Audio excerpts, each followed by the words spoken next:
So this is an iPad Pro, but the image you're seeing on the screen is not actually coming from the iPad Pro. Where is it coming from? It's coming from this camera, which is about 25 feet away. And the way I was able to do that remote control is that the Blackmagic Camera app has now had a nice update. It's version 2 at the time of this video. And so Blackmagic now works on an iPad and also works as a remote control. And that's the big feature now. It more or less acts like Filmic Remote, if you've ever used that app.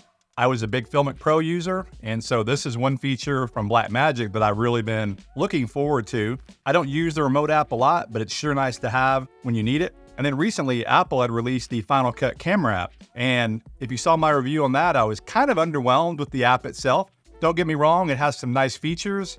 However, I felt like it was mainly good for doing multicam and remote control stuff, but you have to do that through Final Cut Pro. And so now you can do that and more with the Blackmagic Camera app. So I've got an iPhone 15 Pro Max here, and this is an iPad Pro. It's actually a several-year-old one, but it seems to work fine. So in this situation, I will use my iPad as the controller and my phone as the camera. And if you had more phones, you could use more cameras, and vice versa. I could use the iPad because now Blackmagic does support shooting video on the iPad. It's more limited than the phone, especially the later generation phones, but it's a nice option to have. And so all we do is we go in here to settings, and normally if I was up here at record, you would scroll down and I would find remote camera control. And you got a bunch of settings here, and use this iPad as. Initially, I'm going to choose remote camera control. And so now I can choose whether to make this the controller or the remote camera. I want it to be the controller. And then down here, you have other items. Sync record across cameras. That means if you have multiple cameras, you could, when you hit record on the remote, it will record on all cameras, which is really nice. Hide remote camera feed. Wouldn't want to do that. And then dim screen. You can dim the screen to save on your battery life. But for right now, I don't need to do any of that. So I'll go back to camera. And then up in the left-hand screen here, you have a remote button. And when you go there, then you have another screen that gives you the available cameras. And right now I do have my 15 Pro Max right here. And so I will select it. And now it will connect. I had previously set up a password. It's real simple. You can name it anything you want. It can be as little as one number or one letter as well. And then from there, you can either select this other stuff down here, synchronize record, match controller, or hide video feed. But again, for this purpose, all I need to do is just touch the screen and we'll go back. And now what we're seeing here is the actual feed from my iPhone 15 Pro Max. You can see the latency is not great, but it's okay. I'm sitting side by side here to the iPad. For me, more times than not, when I'm using the remote control, especially for YouTube, it's when you're filming yourself. And so when you're filming yourself, latency makes no difference because it'll be a lock-off shot. One thing to note though is being this far from the remote, it does not pick up accurately, the pans and tilts that is.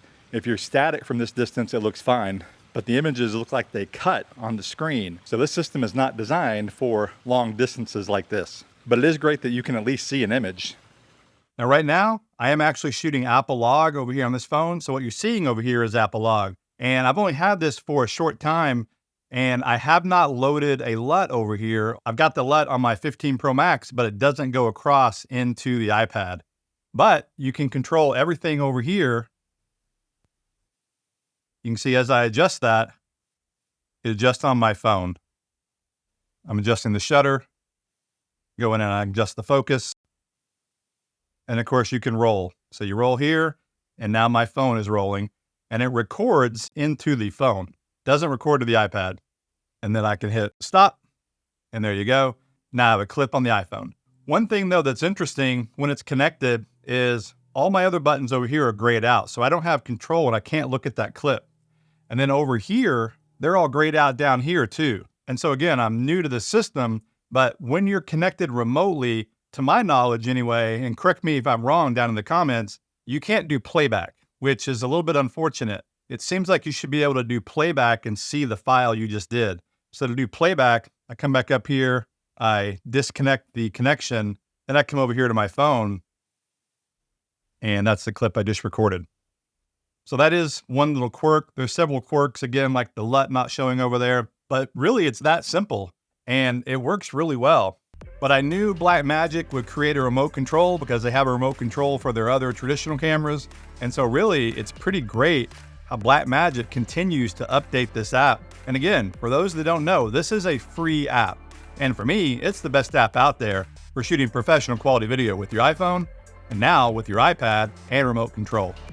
To learn a lot more about using the Blackmagic Camera app, including more details on how to use the remote control, check out the link in the description.